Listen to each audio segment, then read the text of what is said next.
She didn't go as far as we wanted her to. We wanted her to make this a top priority. She didn't even mention it in her introductory opening speech of about 30 minutes. And we thought she was going to forget it in the very last minute. It's like, oh, climate change.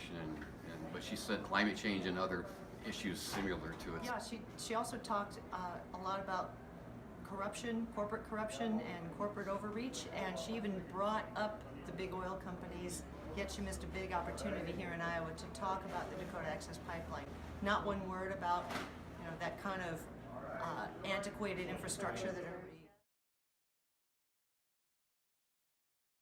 We admire all the issues you're working on, but we refer to climate change as an issue. It's not. It's a crisis. I think you know that, but you tagged on at the very end of your speech, and in fact, we have an existential threat. Yes, we do. We're in danger of not having a planet to live on, and yet, you know, we have only one candidate now, Jay Inslee, who is prioritizing it.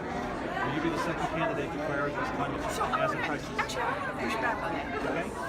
The problem we have right now in Washington is not that they don't read the same data, the same information, that the same science doesn't apply to them. The problem we have in Washington right now is how many of the politicians have sold out to the oil companies.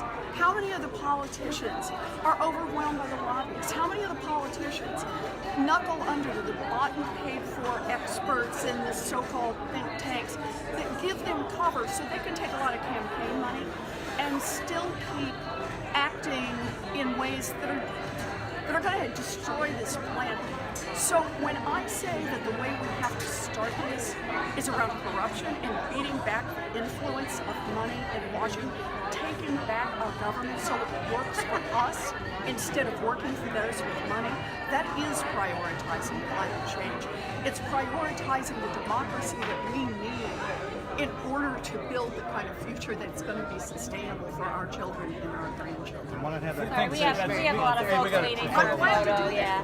I am happy We have to do an that. event to get but to. understand that if we don't attack that problem head on, it's going to be about nibbling around the edges and we can't do it. That will not help us survive. Thank you. Thanks. She basically deflected on the question. It was a yes/no question. Are you going to make this your priority, like Governor Inslee is doing? And she said, I'm going to push back, and then she went off into one of her issues, which, again, corruption is important. We really need to get rid of that. It's going to take a long time. But she did say she's going to march in there and tell those oil people that we're not listening to their lobbyists anymore and we're taking our country back. Which is great. But she's not willing to step out on climate change.